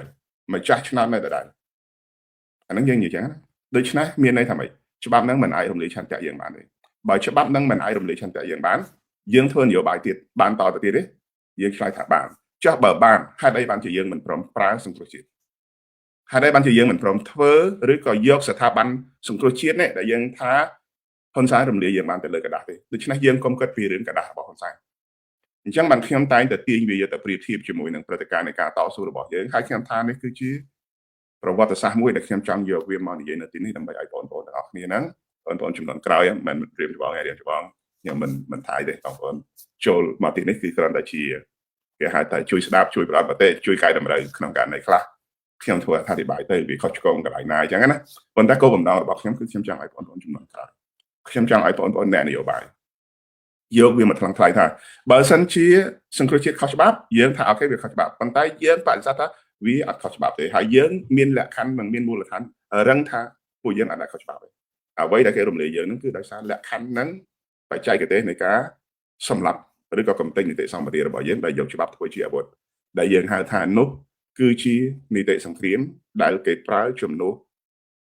កាភ្លើងធំកាភ្លើងយន្តកាភ្លើងអាកាឬក៏រថក្រោះអីជាដើមចឹងទៅប៉ុន្តែគេប្រើបិចនឹងសម្រាប់សម្លាប់ពួកយើងសម្រាប់ឆន្ទៈពួកយើងចឹងណាហ្នឹងហើយចំណុចនេះឥឡូវបងប្អូនងាកមកចាស់វិញភាពស្របច្បាប់ឆន្ទៈរបស់យើងហើយនឹងសកម្មភាពនយោបាយឥឡូវបងប្អូនយកវាមកថ្លឹងថ្លែងឡើងខ្ញុំចង់ឲ្យបងប្អូនកលេចមើលទៅឆ្ងាយបន្តិច កុំមើលអ្វីទៅនេះខ្លាចកន្លែងនេះទៅខ្ញុំពន្យល់ទៅវាអត់អស់សេចក្តីខ្ញុំមើលភាពស្របច្បាប់មួយទៀតឬក៏អ្វីដែលវាកើតឡើងនៅក្នុងការតស៊ូពីព្រោះយើងឈានដល់ដំណាក់កាលនៃការតស៊ូឬបំរាស់មិនអញ្ចឹងទេភាពស្របច្បាប់បើយើងនិយាយអំពីក្នុងទសវត្សរ៍80ចុះក្នុងប្រវត្តិនយោបាយរបស់យើងនេះពួកយើងនឹងគឺសិតតែជាកាកសំណល់នៃនយោបាយឆ្នាំ1980 1980ហ្នឹងដើម្បីយកមកធ្វើជាមូលដ្ឋានធ្វើជាអំណះអំណាងសម្រាប់បន្តបេសកកម្មតស៊ូយើងតទៀតអញ្ចឹងឆ្នាំ79យួនចូលស្រុកមករចនាសម្ព័ន្ធហើយនឹងការតស៊ូប្រឆាំងជាមួយនឹងរបបហ្នឹងមានចលនាមុននៃការពេញពេញហ្នឹងណាហើយមានចលនាសិនសានមានចលនាទៅតាកុកសរក្សាសបុកអីទាំងអស់គ្នាទៅហើយមានចលនាខ្មែរក្រហមមួយទៀតដែលកាលសម័យហ្នឹងយួនដេញពីប្រទេសឬក៏យើងហៅថាគេហៅស្អីហ្នឹងគេដេញចឹងគេហៅថាបដូររំលំណានឹងបដូររំលំចឹងអញ្ចឹងយើងមើលវិញថាតើក្នុងសម័យកាលនោះអ្នកណាដែលមានលក្ខខណ្ឌស្របច្បាប់នៅក្នុងសម័យកាលហ្នឹងចលនាតស៊ូមួយណាដែលមានលក្ខខណ្ឌស្របច្បាប់បងប្អូនចាំបានទេឥឡូវខ្ញុំឲ្យគិតបន្តិចមិនមែនហ៊ុនសែនហេងចម្រិនហ្នឹងទេណាមិនមែនរបបហេងចម្រិនរបបជាស៊ីនហ្នឹងស្របច្បាប់ទេណាពួកហ្នឹងគឺជាពួកក្រុមឧទាមដែលវាយចូលដណ្ដើមទឹកដីកម្ពុជានៅក្នុងសម័យហ្នឹងបងប្អូនចាំបានទេដែលមានយួនអ្នកដែលនៅពីក្រោយខ្នងនៃការចូលលុកលុយប្រទេសកម្ពុជាអញ្ចឹងយើងសួរថាតើការចូលមកលុកលុយកន្លែងហ្នឹងណារបបហ៊ុនសែនដែលទទួលជ័យជំនះគ្រប់គ្រងកម្ពុជានៅក្នុងពេលហ្នឹងស្របច្បាប់ទេអត់ស្របច្បាប់ទេគេហៅថាពួកក្រុមឧទាមពួកមកឈ្លានពានកម្ពុជាសម័យកាលហ្នឹងនឹងបងប្អូនមើលកន្លែងហ្នឹងទាំងអស់គ្នាមែនទេហេតុអីបានជាខ្ញុំយកអានោះធ្វើជាមូលដ្ឋានពីព្រោះភាពស្របច្បាប់ដែលទទួលស្គាល់ដោយអង្គការសហប្រជាជាតិគឺ PRK កាលហ្នឹងស្អីរបបខ្មែរក្រហមណារបបកម្ពុជាប្រជាធិបតេយ្យដែលគេមានអាសនៈនៅឯអង្គការសហប្រជាជាតិដូច្នេះពួកហេងចម្រិនពួកជាស៊ីមហ្នឹងចូលមកហ្នឹងគឺជាក្រុមឧទាមដូច្នេះភាពស្របច្បាប់នៅណានៅឯរបបខ្មែរក្រហមកម្ពុជាប្រជាធិបតេយ្យចុះហ៊ុនស៊ិនពេជ្រចុះចលនាតស៊ូរបស់លោកតាស៊ិនសាននៅណាមាននីតិសម្បទាឬក៏មានច្បាប់ណាមួយទទួលស្គាល់ភាពស្របច្បាប់របស់ពួកគាត់ទេរបស់ពួកខ្ញុំនៅក្នុងរណសិរ្សជាដំណាក់ប្រជាពលរដ្ឋខ្មែរកាលហ្នឹងណាភាពស្របច្បាប់របស់ពួកខ្ញុំនៅណាកងកម្លាំងក៏យើងមានរចនាសម្ព័ន្ធនយោបាយក៏យើងមានស្អីក៏យើងមានក្នុងកាលសម័យនោះប៉ុន្តែយើងសួរថាតើយើងមានភាពស្របច្បាប់អ្នកណាទទួលស្គាល់យើងមាននីតិសម្បទាដោយស្អីដែលពួកអ្នកនយោបាយរាល់ថ្ងៃនិយាយអំពីនីតិសម្បទាហ្នឹងណាមានអាភាពស្របច្បាប់ហ្នឹងទេវាអត់មានអីទេប៉ុន្តែយើងនិយាយអំពីលក្ខខណ្ឌរបស់សង្គ្រោះជាតិវិញបើយើងនិយាយអំពីគេរំលាយសង្គ្រោះជាតិមានលក្ខខណ្ឌស្របច្បាប់ច្រើនជាងពីព្រោះសង្គ្រោះជាតិមានឆន្ទៈរបស់ប្រជាពលរដ្ឋដែលបោះឆ្នោតគ្រប់គ្រងកាលឆ្នាំ2013ភ្លុកទៅភ្លុកដីដូច្នេះគេទទួលស្គាល់សង្គ្រោះជាតិថាជាស្ថាប័ននយោបាយប៉ុន្តែការរំលាយសង្គ្រោះជាតិគឺដោយបំពានលក្ខខណ្ឌច្បាប់ដូច្នេះមិនមែនថាភាពស្របច្បាប់របស់គណៈបក្សសង្គ្រោះជាតិនៅលើឆាកអន្តរជាតិនឹងរលាយដែរតែតាមការពិតគឺមិនរលាយដោយអ្វីដែលយើងយល់ប៉ុន្តែសំណួរសួរថាហេតុអីបានជាអ្វីដែលយើងមានលក្ខខណ្ឌស្របច្បាប់ដែលគេទទួលស្គាល់យើងហើយហ្នឹងណាយើងមិនប្រើវាដោយមានអ្នកបច្ចេកទេសរដ្ឋបាលឬក៏អ្នកយុទ្ធសាស្ត្រនៅផ្ទៃក្នុងរបស់យើងឬក៏ចេតនារុញទូកបដ ாய் ទឹកតាមលក្ខខណ្ឌបច្ចេកទេសសម្ងាត់ដើម្បីរំលាយយើងដែរឬក៏យ៉ាងណាហ្នឹងខ្ញុំអត់ដឹងទេក៏ហើយស្រែកថាសង្គ្រោះជាតិហ្នឹងអស់នីតិសម្បទាហើយដូច្នេះត្រូវទៅបង្កើតស្ថាប័នមួយផ្សេងទៀតដែលមិនមែនសង្គ្រោះជាតិដើម្បីបន្តបេសកកម្មនយោបាយនឹងលឺអញ្ចឹងមែនទេបងប្អូនបើទៅបង្កើតចលនាដទៃទៀតដើម្បីបន្តបេសកកម្មនយោបាយខ្ញុំសួរមួយទៀតតើអាចលនាដែលទៅបង្កើតថ្មីមួយទៀតហ្នឹងវាមានលក្ខខណ្ឌស្របច្បាប់ស្អីខ្លះបានលក្ខខណ្ឌស្របច្បាប់ហ្នឹងមកពីណាអ្នកណាឲ្យភាពស្របច្បាប់ទៅលើស្ថាប័នថ្មីដែលបង្កើតក្រៅពីសង្គ្រោះជាតិឆ្លើយខ្ញុំមកសង្គ្រោះជាតិអន្តរជាតិគេទទួលស្គាល់ថាជាស្ថាប័នស្របច្បាប់ហើយគេរំលាយយើងដោយខុសច្បាប់យើងមានឆន្ទៈមហាជននឹងរាប់លានអ្នកនៅក្នុងដៃចុះអាស្ថាប័នដទៃទៀតដែលបង្កើតមកមិនមែនសង្គ្រោះជាតិទេតើភាពស្របច្បាប់វានៅឯណាបានជាមានលទ្ធភាពទៅធ្វើនយោបាយដែរបងប្អូនអាចជួយឆ្លើយខ្ញុំកំពុងជិះរើសជិះគល់រកថាហេតុអីបានជាសង្គ្រោះជាតិវាមកដល់ដំណាក់កាលនៃការបាច់បាក់តិចទីទៅជា4 10 20ជំរានេះ ហើយអ្វីដែលខ្ញុំនិយាយនៅទីនេះគឺគ្រាន់តែឆ្លោះបញ្ចាំងអំពីថា តែយើងត្រូវជៀសវាងវារបៀបណានៅក្នុងពេលដែលយើងបន្តបេសកកម្មនយោបាយទៅរំដោះជាតិខ្ញុំឃើញមតិរបស់បងប្អូនមួយគេថាការពង្រឹងសង្គ្រោះជាតិនឹងមិនអាចធ្វើទៅបានទេដោយសារផលប្រយោជន៍អាចមានក្រុមអ្នកដែលបានទទួលផលប្រយោជន៍ខ្ញុំក៏ដឹងថាមានក្រុមអ្នកទទួលផលប្រយោជន៍ហ្នឹងដែរខ្ញុំដឹងថាប៉ុន្តែឥឡូវនេះវាកំពុងតែនៅក្នុងលក្ខខណ្ឌថាតើត្រូវនិយាយរបៀបណាដើម្បីឲ្យប្រជាពលរដ្ឋខ្មែរឲ្យម្ចាស់ឆ្នោតឲ្យយើងជាជនរងគ្រោះហ្នឹងណាអាចសើរឿងហ្នឹងបានហើយអ្នកណាខ្លះហ៊ាននិយាយអំពីរឿងនេះខ្ញុំកំពុងតែរកថាតើអ្នកណាខ្លះដែលហ៊ាននិយាយរឿងនេះហើយយករឿងនេះមកធ្វើអធិប្បាយដើម្បីបង្ហាញសាធារណជនហើយកុំឲ្យប្រជាពលរដ្ឋខ្មែរយើងណានៅក្នុងលក្ខខណ្ឌខ្លះសកម្មជននិងអិសរាជជននយោបាយខ្លះដែលដាច់ខ្យល់ទៅនៅក្នុងសម័យកាលនេះណាគឺស្លាប់ទៅដោយអត់អស់ចិត្តទេហេតុអីបានជាសង្គ្រោះជាតិមកជាប់គាំងនៅកន្លែងនេះដោយមិនមានការបំភ្លឺរហូតដល់ខ្ញុំឃើញប្រហែលខែកន្លងមកនេះណាអិសរាជជនសំខាន់ទាំងប្រសង់ទាំងប្រសក់ដែលថាធ្លាប់ចូលរួមជីវភាពនយោបាយជាមួយគណៈបក្សសង្គ្រោះជាតិលះបង់អស់ទាំងពេលវេលាទាំងព្យុះទាំងភ្លៀងទាំងស្នូតកកធ្វើបាតកម្មដើម្បីជួយធ្វើយ៉ាងណាឲ្យសង្គ្រោះជាតិអាចទៅផ្លាស់ប្ដូររបបហ៊ុនសែនបានលះបង់ណាទីបំផុតពួកគាត់ស្លាប់ទៅហើយបិទភ្នែកអត់ចិត្តដោយសារមានអាចកំបាំងនៅពីក្រោយខ្នងនៃការជាប់គាំងនយោបាយរបស់សង្គ្រោះជាតិថាតើវាមកពីហេតុអីចំណុចនេះដែលខ្ញុំចង់ឲ្យប្រិយមិត្តទាំងអស់គ្នាខ្ញុំចង់ឲ្យប្រជាពលរដ្ឋខ្មែរដែលជាម្ចាស់របស់សង្គ្រោះជាតិហ្នឹងណាត្រូវមានសេចក្តីក្លាហានត្រូវស្វែងរកអ្វីដែលជាមូលដ្ឋាននៅក្នុងការធ្វើអត្ថាធិប្បាយឲ្យអ្នកដទៃយល់ពីពួកខ្ញុំកំពុងតែពន្យល់បងប្អូនថាបើឆ្នាំ2018របបក្រុងភ្នំពេញខុសច្បាប់ហើយយើងដែលជាស្ថាប័ននយោបាយមិនមែនកំណត់ដោយអ្នកណាម្នាក់ថាក្រោយពេលដែលគេប្រកាសសាបក្រមថាសង្គ្រោះជាតិនឹងខុសច្បាប់ឬក៏គេរំលាយហើយយើងអស់នីតិសម្បទាហើយយើងអស់ឬយើងបាត់សិទ្ធិឬក៏អ្វីៗដែលគ្រប់យ៉ាងរបស់យើងនឹងត្រូវ eliminate ត្រូវរំលាយត្រូវចប់នៅពេលហ្នឹងមិនមែនអញ្ចឹងទេហើយសំណួរមួយទៀតសួរថាតើក្នុងរយៈពេល7 8 9ឆ្នាំ10ឆ្នាំនេះយើងនៅតែមានសិទ្ធិក្នុងការតវ៉ាដើម្បីទាមទារភាពស្របច្បាប់របស់យើងមកវិញបានទេអត់មានអញ្ញាយូកាលមួយណាដែលបានចែងថាសង្គ្រោះជាតិហ្នឹងណាអស់សិទ្ធិក្នុងការតវ៉ានឹងសារឬក្តីនឹងអត់មានកន្លែងណាចែងទេពីព្រោះនេះវាជាករណីនយោបាយហើយយ៉ាងណាលើសពីហ្នឹងទៀតសូម្បីតែជនជាប់ចោតលោកប្រធានកម្មសខាណាក៏មិនទាន់ទាំងបានវិនិច្ឆ័យនឹងកាត់ទោសផងហ្នឹងសវនាការប្រហែលដងហើយបងប្អូនចាំបានទេឬថា68ដង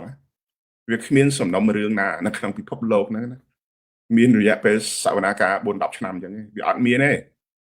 អញ្ចឹងវាគ្រាន់តែជាលេសមួយគេយកលោកប្រធានកម្មសខាឃុំខ្លួននៅក្នុងផ្ទះបំបត្តិសិទ្ធិនយោបាយដល់ពួកយើងរងចាំពីព្រោះលោកកម្មសខាគាត់មិនអាចរស់មានអាយុ200ឆ្នាំទេហើយពួកយើងអ្នកតស៊ូប្រឆាំងជាមួយហ៊ុនសែនក៏អត់អាចអាយុ300-400ឆ្នាំដែរនៅថ្ងៃណាមួយពួកអ្នកទាំងអស់គ្នាពួកអ្នកនយោបាយចំនួនមុនពួកអ្នកនយោបាយដែលកំពុងតែជាប់ទោសដែលគេចោទប្រកាន់ថារួមសន្តិភាពក្បត់ជាតិទាំងអស់នេះណាបន្តិចទៀតនឹងងាប់បដាទៅហើយយើងនៅតែគ្មានឱកាសដើម្បីទៅធ្វើនយោបាយប្រឆាំងហ៊ុនសែនតែរឿងរាល់ថ្ងៃឱកាសដែលយើងធ្វើបានយើងអត់ធ្វើទៅជួយតែដោះស្រាយតែបញ្ហាហ៊ុនសែនបង្កើតសង្គ្រាមច្បាំងរាំងជលជាមួយថៃរហូតដល់បាត់បង់ទឹកដីហើយនៅតែរកលទ្ធភាពទៅជួយហ៊ុនសែនទៀតជួយយ៉ាងម៉េចជួយធ្វើបាតកម្មដើម្បីទាមទារឲ្យថៃហ្នឹងសងជំងឺចិត្តសងការខូចខាតឬក៏ប្តឹងទៅ ICJ ICC ស្អីពេញទឹកពេញដីហ្នឹងទៅដែលខ្លួនឯងត្រូវទៅបដូររបបហ៊ុនសែនដើម្បីផ្លាស់ប្ដូរនយោបាយគ្រប់គ្រងប្រទេសហ្នឹងអត់ព្រមធ្វើអីខ្ញុំសួរកន្លែងហ្នឹងខ្ញុំសួរធ្វើអីហើយកន្លែងនេះខ្ញុំវាពិបាកបន្តិចពិបាកត្រង់ថាពេលខ្លះខ្ញុំចង់សួរឲ្យចំឈ្មោះហ្នឹងក៏ប៉ុន្តែយ៉ាងម៉េចប៉ុណ្ណឹងមិនតែដឹងខ្លួនហើយអ្នកណាមិនដឹងខ្លួនក៏ហីទៅប៉ុន្តែខ្ញុំសួរអញ្ចឹងហ្នឹងចាឥឡូវសរុបសេចក្តីមកភាពស្របច្បាប់នៅណាហើយយើងចាំបាច់ទេហើយបើសិនជាយើងអត់ចាំបាច់ទេពីព្រោះខ្ញុំថាយើងអត់ចាំបាច់ទេព្រោះមូលហេតុដែលយើងអត់ចាំបាច់ហ្នឹងពីព្រោះយើងតែបង្កើតចលនានេះបង្កើតចលនានោះបង្កើតរហូតដល់ឥឡូវនេះមិនដឹងជាស្អីផងចឹងហេតុអីបានជាមិនប្រើសង្គ្រោះជាតិដែលសង្គ្រោះជាតិនឹងគេទទួលស្គាល់យើងហេតុអីអត់បានទៅបំបែកគ្នាចង់ធ្វើអី បងប្អូនខ្លះតែបំបីគ្នាដើម្បីស្វែងរកថវិកាយកមកជួយសង្គ្រោះជាតិថវិកាសង្គ្រោះជាតិខ្ញុំនិយាយបើទោះបីជាយើងជាសង្គ្រោះជាតិយើងជាស្ថាប័ននយោបាយបើស្វែងរកថវិកាក៏មិនមែនអត់លទ្ធភាពដែរកុំទៅជឿអ្នកណាមកនិយាយថាធ្វើនយោបាយមិនអាចរកលុយដើម្បីមកជួយរចនាសម្ព័ន្ធឬក៏ជួយប្រតិបត្តិការនយោបាយកុំទៅជឿគេខ្ញុំខ្លួនឯងធ្លាប់សរសេរគម្រោងសុំលុយយកមកធ្វើនយោបាយក៏ប៉ុន្តែគ្រាន់តែថាខ្ញុំមិនយកមកធ្វើសកម្មភាពនយោបាយខ្ញុំមកធ្វើជាការបណ្ដោះបណ្ដាលសិទ្ធិមនុស្សខ្ញុំយកមកធ្វើជាការជួយគេហៅស្អីជួយកសាងគេហៅថាចំណេះដឹងមូលដ្ឋាននិយាយអំពីdebate និយាយអំពី campaign និយាយអំពីការងារផ្សេងៗសិទ្ធិមនុស្សអីជាដើមចឹងទៅសកម្មភាពទាំងអស់ហ្នឹងគឺជាសកម្មភាពនយោបាយក៏ប៉ុន្តែយើងមិនដាក់វា title ថាជា political activity ទេប៉ុន្តែយើងដាក់ទៅជា human right development ឬក៏យើងនិយាយពី research យើងនិយាយអំពីemergency support ទៅ political victims អីចឹងទៅវារកបានដូចតែគ្នាហ្នឹងបើមិនអញ្ចឹងនៅប្រទេសខ្លះគេមានដល់ទៅជួយដល់កងទ័ពទៀតគេជួយដល់សភាវុធទៀតមិនបានគេធ្វើបានចេះយើងគ្រាន់តែជួយផ្នែកបណ្ដោះបណ្ដាលសេរីភាពហើយនិងសិទ្ធិមនុស្សធ្វើវាមិនបានហើយវាមិនមែនទេវាមកពីសមត្ថភាពហើយមកពីគំនិតរបស់មេដឹកនាំយើងហ្នឹងវាកាំងកន្លែងហ្នឹងឬក៏មើលឃើញតែកន្លែងហ្នឹងឬក៏ទីផ្សាររបស់យើងហ្នឹងចង្អុលទៅតែកន្លែងដែរវាដល់ច្រកហ្នឹងខ្ញុំចាំបានចលនាតស៊ូឆ្នាំទសវត្សរ៍80ហ្នឹងណា80 90ហ្នឹងណាគេមានទាំងយោធាគេមានទាំងការជួយឧបត្ថម្ភដល់អង្គការស៊ីវិលមានទាំងមន្ទីរពេទ្យមានទាំងអីគ្រប់គ្រាន់ហើយគេកំពុងធ្វើនយោបាយប្រឆាំងជាមួយនឹងយួនឈ្លានពានផងគេធ្វើបានដូចតែគ្នាហ្នឹងប៉ុន្តែយើងមកពឹងលើតែគ្នាប្រហែលអ្នកហ្នឹងប្រហែលអ្នកនៅក្បែរខ្លួនហ្នឹងមនុស្សមកពិភពលោកនេះដូចគេខ្វាក់ទាំងអស់ហ្នឹងខ្ញុំមិនមែននិយាយតែពលរដ្ឋខ្មែរឬក៏មន្ត្រីនយោបាយខ្មែរមានមនុស្សច្រើនណាស់ដែលគេឈឺឆ្អាលគេខ្វល់ខ្វាយអំពីសិទ្ធិសេរីភាពហើយនឹងការរំលោភបំពានទាំងឡាយនៅក្នុងប្រទេសកម្ពុជារហូតដល់របបផ្ដាច់ការហ្នឹងបច្ចុប្បន្ននេះណាលែងគ្រប់គ្រងប្រទេសហើយឥឡូវគេគ្រប់គ្រងក្រុមរបស់គេដើម្បីប្រព្រឹត្តបទល្មើសយកដែនដីកម្ពុជាមួយធ្វើជាជំរករបស់ពួកក្រុមភេរវកបាត់ទៅហើយហ្នឹងហើយយើងនៅតែងែលនៅហ្នឹងធ្វើនយោបាយងែលគេនៅហ្នឹងអញ្ចឹងនេះជាផ្នែកមួយនៃទស្សនៈផ្លូវច្បាប់តាក់ទងជាមួយនឹងថាតើយើងធ្វើការងារអីឲ្យពិតប្រាកដដើម្បីទៅរំដោះឬក៏ទៅតស៊ូនយោបាយយើងអត់មាននីតិសម្បទានឹងពិតប្រាកដមែនទេហើយបើយើងអត់មាននីតិសម្បទាដើម្បីធ្វើនយោបាយពិតប្រាកដហើយមែនចុះខំតស៊ូមកធ្វើអីមិនរំលាយខ្លួននាំគ្នាទៅរត់ Uber នាំគ្នាទៅធ្វើកិច្ចការរោងចក្រឲ្យអស់ទៅមែនទេណាបងប្អូនភាពស្របច្បាប់ឬក៏នីតិសម្បទាណាបើយើងជាក្រុមខ្សោយក្រុមដែលគ្មានកម្លាំងក្រុមដែលគ្មានចលនាគ្មានសកម្មភាពអីបងប្អូនដេកចាំតែខ្ញុំឲ្យដេកចាំម្នាក់100ឆ្នាំទៀតគ្មានអ្នកណាមកឲ្យនីតិសម្បទាយើងទេហើយនីតិសម្បទាហ្នឹងណាវាមិនមែនចាំអ្នកណាឲ្យទេគឺយើងទៅយកវាពាក្យមួយដូចគេថាច្បាប់ពាក្យថាច្បាប់វាអត់មែនកើតឡើងដោយព្រះប្រទានទេច្បាប់គឺមនុស្សជាអ្នកបង្កើតបើសិនជាយើងមិនទៅបង្កើតច្បាប់ហ្នឹងទេច្បាប់វាអត់កើតទេហើយអាច្បាប់ដែលមនុស្សបង្កើតក៏មនុស្សអាច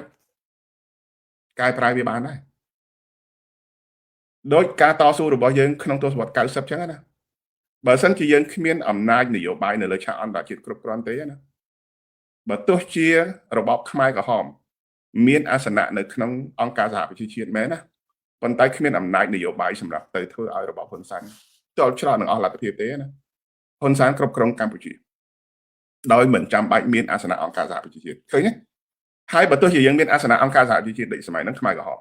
គេមានអាសនៈអង្គការសហប្រជាជាតិណាក៏ប៉ុន្តែมันអាចទៅគ្រប់គ្រងនៅក្នុងប្រទេសកម្ពុជាបានទេនោះគឺមកពីអំណាចនយោបាយអញ្ចឹងបានខ្ញុំចង់និយាយថាយើងត្រូវតែខ្លាំងលើអំណាចនយោបាយបើយើងអត់ខ្លាំងទេមិនដឹងជាយើងដេកចាំអីទេណាបងប្អូនមិនដឹងជាយើងដេកចាំអីទេដូច្នេះហើយបានជាខ្ញុំចេះតែនិយាយថាមកដល់ថ្ងៃនេះយើងធ្វើអីយើងរងចាំនីតិសម្បទាស្របច្បាប់បានយើងអាចធ្វើនយោបាយបានណាឬបើយើងអត់ទាន់មាននីតិសម្បទាផងចេះយើងខំតែបង្កើតស្អី4 5 6 7 8អ្នកខ្លះបង្កើតខ្លះទៅចុះបញ្ជីជាលក្ខណៈ NGO ជា non profit ជា corporation ជាស្អីនៅតាមប្រទេសនានាសង្ឃឹមថានោះគឺជាយន្តការដើម្បីឈានទៅរកការពង្រឹងនយោបាយមិនមែនទេបងប្អូនកុំច្រឡំគ្នាមិនមែនទេ ការជួបជុំដើម្បីធ្វើសកម្មភាពនយោបាយណានៅក្នុងប្រទេសសេរីទាំងអស់នេះណាមិនចាំបាច់ទៅចុះបញ្ជីរឿងធ្វើជា non profit ធ្វើជា corporation ធ្វើជាស្អីថាអូបានចុះបញ្ជីហើយនឹងមានក្របខ័ណ្ឌកុំវង្វេងខ្លួនឯងកុំនាំគ្នាវង្វេងនៅក្នុងស្ថានភាពដែលវាមិនមែនជាការពិតបងប្អូនអាចធ្វើសកម្មភាពរបៀបហ្នឹងបាន100ឆ្នាំទៀតធ្វើបានប៉ុណ្ណាពីព្រោះវាអត់មែនជាសកម្មភាពទៅផ្លាស់ប្ដូរអំណាចហើយបើសិនជាធ្វើសកម្មភាពផ្លាស់ប្ដូរអំណាចការជួបជុំគ្នារាល់ថ្ងៃដែលតាក់ទងជាមួយនឹងការតែប្តឹងអន្តរជាតិការធ្វើញត្តិនេះក្រោមរូបភាពអ្នកណាភាគច្រើនគឺយើងឥឡូវនេះវាច្រឡំគ្នាប្រើរូបភាពរបស់ចលនាផងប្រើរូបភាពរបស់បណ្ដាញផងប្រើរូបភាពមិនដឹងជាស្អីដល់អីទេចាស់បើយើងទាំងអស់គ្នាដែលយើងមានសង្គ្រោះជាតិដែលអ្នកណាក៏គេស្គាល់យើងហើយដែរហ្នឹងយើងប្រើសង្គ្រោះជាតិតែមួយហ្នឹងទៅរៀបចំរចនាសម្ព័ន្ធឲ្យខ្លាំងទៅហើយតែងតាំងរៀបចំធ្វើទៅអ្នកណាគេមកហាមគាត់យើងជាអ្នកដែរយើងហៅចលនានយោបាយប្រជាធិបតេយ្យគ្មានអ្នកណាគេមករារាំងយើងទេមិនមែនត្រឹមតែគេមិនរារាំងទេរហូតបងប្អូនឃើញទេប្រជុំនៅ IPU ក៏ដោយប្រជុំនៅណានៅកាណាដាថ្ងៃមុនហ្នឹងណាឆ្នាំមុនមិនថ្ងៃមុនណាគេហៅសង្គ្រោះជាតិទៅគេដឹងថានេះគឺជាស្ថាប័ននយោបាយរបស់សង្គ្រោះជាតិគេអត់មានដែរ isolate យើងគេមិនដែរគិតថាពួកយើងជាក្រុមខុសច្បាប់ទេគេមានតែជួយលើកស្ទួយយើងទៀតបងប្អូនទៅ search មើលនៅក្នុង internet search កន្លែងណាក៏ដោយថាការរំលាយសង្គ្រោះជាតិស្របច្បាប់ដែរឬទេចម្លើយនៅគ្រប់ស្ថាប័នគេហៅស្អីស្ថាប័នជាតិឬក៏ស្ថាប័នរបស់រដ្ឋាភិបាលបណ្ដាប្រទេសនានាគេនឹងឆ្លើយថាការរំលាយសង្គ្រោះជាតិឆ្នាំ2018វាគឺជាការរំលោភរដ្ឋធម្មនុញ្ញកាលណាតែការរំលាយរំលោភរដ្ឋធម្មនុញ្ញគឺយើងនៅតែមានជាលក្ខខណ្ឌស្របច្បាប់ដដែលរឿងដែលគេមិនទទួលស្គាល់យើងគឺមានតែហ៊ុនសែនមួយទេហើយយើងនឹងចង់ឲ្យហ៊ុនសែនទទួលស្គាល់ដល់ណាទៀតហើយយើងអ្នកប្រឆាំងជាមួយហ៊ុនសែនចង់ឲ្យហ៊ុនសែនទទួលស្គាល់យើងដល់ណាទៀតឥឡូវយើងខ្លាំងយើងអាចផ្ដាច់ចរន្តហិរញ្ញវត្ថុឲ្យហ៊ុនសែនយើងអាចដាក់សម្ពាធការទូតទៅដល់ហ៊ុនសែនយើងអាចប្តឹងឲ្យគេធ្វើអន្តរាគមន៍ផ្លូវច្បាប់ណាមួយទៅលើហ៊ុនសែនណាអំណាចយើងនៅពេលនោះហើយគេហៅថាខ្លាំងពេលនោះហើយដែលយើងអាចឲ្យហ៊ុនសែនហ្នឹង comply បានអាចឲ្យហ៊ុនសែននឹងចុះញោមបានបើយើងនៅតែខ្សោយអញ្ចឹងយើងទៅធ្វើអីហ៊ុនសែនណាបងប្អូនខ្ញុំនៅក្នុង monitor ហ្នឹងមិនដឹងមិនវាមើល comment របស់បងប្អូនទៅវា load បាត់ទៅហើយឥឡូវពិបាកមើលនៅក្នុងទូរស័ព្ទដល់ក្នុងទូរស័ព្ទហ្នឹងតូចមែនទែនប៉ុន្តែវាដល់ម៉ោងហើយដែរបងប្អូនខ្ញុំស្គាល់មើលបន្តិចបងប្អូនខ្ញុំស្គាល់បន្តិចពូហេតុអីបានជាពលរដ្ឋនៅក្រៅប្រទេសមិនធ្វើបាតកម្មទម្លាក់មេដឹកនាំទម្លាក់មេដឹកនាំនៃអសមត្ថភាពតាមធម្មតាជាទូទៅមេដឹកនាំអសមត្ថភាពវាគួរណាស់តែទទួលស្គាល់ខ្លួនឯងខ្ញុំមិនប្រចាំបាច់ទៅបាតកម្មទម្លាក់ហ្នឹងហើយប៉ុន្តែប្រទេសគេដទៃគេទម្លាក់ប៉ុន្តែយើងមិនទេយើងមិនចឹងទេយើងកំពុងប្រមូលកម្លាំងគ្នាដើម្បីតស៊ូទៅមុខទៀតបើយើងឃើញមេដឹកនាំយើងខ្សោយយើងត្រូវជួយគាត់ធ្វើឲ្យខ្លាំងឡើងដូចយើងកំពុងធ្វើនេះណានេះខ្ញុំកំពុងតែជួយគាត់ដើម្បីឲ្យគាត់ខ្លាំងឡើងមានបងប្អូនខ្លះក៏ថាមកពីមេដឹកនាំយើងខ្លាចអាហ្នឹងខ្លាចមែនដឹងឬក៏គាត់មិនទាន់ដល់ពេលក្លាហានឬក៏យ៉ាងណាខ្ញុំអត់ហ៊ានឆ្លើយទេកន្លែងហ្នឹងព្រោះចំណុចខ្លះបងប្អូនសួរខ្ញុំឆ្លើយបានបើសួរពីគេខ្ញុំអត់ហ៊ានឆ្លើយទេអរគុណច្រើនណែឥឡូវខ្ញុំ scroll មើល comment របស់បងប្អូនទៅលើបន្តិចពីព្រោះនៅក្នុង computer ខ្ញុំហ្នឹងវានេះបាត់ទៅវា load screen ហ្នឹងវាអត់ឃើញហ្នឹងហើយប៉ុន្តែខ្ញុំឃើញបងប្អូនចូល comment មករហូតខ្ញុំឆែកមើលបន្តិចសិនខ្ញុំចង់សរុបចុងក្រោយដើម្បីបង្ហាញថាអ្វីដែលខ្ញុំនិយាយនៅទីនេះណា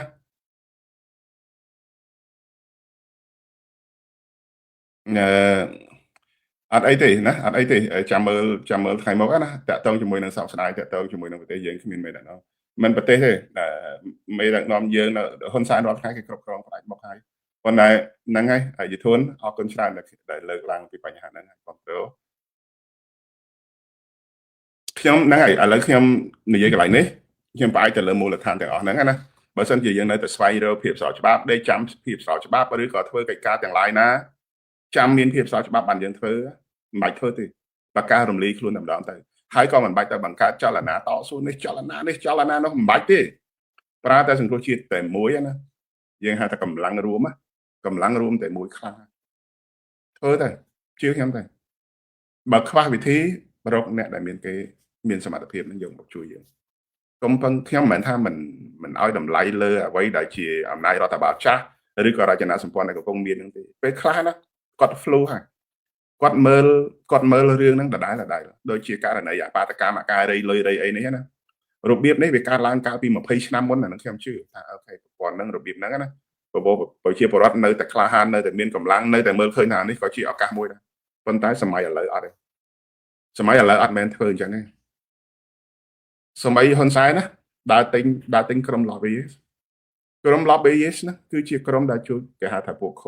មិនមែនខុសនិកអាហ្នឹងឬក៏ក្រុម lobby ហ្មងក្រុមដែលចាប់ដើរបញ្ចុះបញ្ចូលណាចំណាយលុយវ៉ាន់លានប៉ុន្តែយើងចង់បានមនុស្សដែលមានសមត្ថភាពមកធ្វើការឲ្យយើងណាដើម្បីឲ្យគេចូលរួមមកជួយការងារយើងណាគេអត់មែនមកយកលុយយើងរាល់វ៉ាន់លានទេគេមានទាំង contribution ពេលវេលាហើយនឹងម៉ោងរបស់គេមកជួយយើងទៀតក៏ប៉ុន្តែគេចូលអត់រួចពីម្សិលមិញខ្ញុំនិយាយបងប្អូនខ្ញុំនិយាយអញ្ចឹងណាខ្ញុំនិយាយថាវាមានអាកូនសោនៅពីខាងក្នុងមួយចាក់ស្លាប់មកចាក់ឲ្យបោះសោចោលក៏មិនដឹងហើយចាក់ឲ្យទៅណាបាត់ក៏មិនដឹងអត់ធ្វើអីសោះរចនាសម្ព័ន្ធហ្នឹងគឺជាប់ទាំងមកឈប់កកគ្នានឹងគ្នាអ្នកខ្លះថាខ្ញុំចង់ចូលរួមជួយជាចំណាយនៅក្នុងការតស៊ូនឹងដែរក៏ប៉ុន្តែមិនដឹងចូលផ្លូវណាអាហ្នឹងគេនិយាយអញ្ចឹងមកណាចឹងមកខ្ញុំចង់យកឱកាសនេះនិយាយជាសាធារណៈកន្លែងនេះឲ្យលឺទេខ្ញុំចេតនាឲ្យលឺឲ្យអ្នកមានអំណាចរដ្ឋបាលនឹងលឺហើយវាប្របាកត្រង់មួយទៀតយើងជាអ្នកធ្វើអធិប្បាយយើងជាអ្នកនិយាយអំពីរឿងហេតុទាំងអស់ហ្នឹងហើយហេតុអីបានគេសួរខ្ញុំថាហេតុអីបានមិននិយាយអំពីហ៊ុនសែនហើយខ្ញុំតកែលម្អឲ្យហ៊ុនសែនទៅដល់ណាទៀតការដែលធ្វើគណៈបកប្រឆាំងហ្នឹងគឺកែលម្អហ៊ុនសែនហ្នឹងវាឆ្អែតឆ្អន់ហើយឥឡូវនេះខ្ញុំអត់គិតពីរឿងហ្នឹងទេខ្ញុំគិតពីកែលម្អរចនាសម្ព័ន្ធរបស់យើងធ្វើយ៉ាងណាឲ្យខ្លាំងធ្វើយ៉ាងណាឲ្យយើងខ្លាំងរឿងហ៊ុនសែនចង់តែអញខ្លាំងក៏ដោយខ្សោយក៏ដោយខ្ញុំអត់ខ្វល់សំខាន់គឺយើងខ្លាំងពេលដែលយើងជួបកន្លែងណាខ្សោយយើងត្រូវកែតម្រូវខ្ញុំអត់ឲ្យតែខ្វល់រឿងហ៊ុនសែនថាដើរនយោបាយវិនិច្ឆ័យហាន់ហើយពលរដ្ឋគាត់ដឹងឲ្យអ្នកស្រុកគាត់ដឹងហើយយើងមកតស៊ូប្រឆាំងហ៊ុនសែនដោយសារយើងឃើញថាហ៊ុនសែននឹងដឹកនាំប្រទេសទៅឲ្យវិនិច្ឆ័យអន្តរាយនឹងហើយបានជាយើងធ្វើនយោបាយប្រឆាំងហ៊ុនសែនដូច្នេះប្រចាំថ្ងៃនៅក្នុងកិច្ចការរបស់យើងខ្ញុំអត់ចាំបាច់ទៅនិយាយពីរឿងហ៊ុនសែនអាក្រក់ល្អអីតទៀតទេខ្ញុំនិយាយអំពីយើងត្រូវធ្វើយ៉ាងណាដើម្បីឲ្យខ្លាំងយកអំណាចពីហ៊ុនសែនឲ្យបានហើយរឿងហ៊ុនសែនធ្វើបាត់ដីហ៊ុនសែនធ្វើបាត់កោះហ៊ុនសែនធ្វើបាត់ព្រំប្រទល់ទាំងអស់នោះហើយដែលបេសកកម្មរបស់យើងត្រូវតែផ្លាស់ហ៊ុនសែនណាបើយើងមិនផ្លាស់ប្ដូរហ៊ុនសែនទេយើងតែនិយាយឲ្យជួយទៅតបារឿងទៅប្តឹងនេះការងាររបស់យើងត្រូវតែយកអំណាចពីហ៊ុនសែនមិនមែនតែរឿងប្តឹងតបាហ្នឹងទេពីព្រោះយើងអត់មានសមត្ថកិច្ចណាមួយទៅធ្វើការងារទេមែនទេបងប្អូន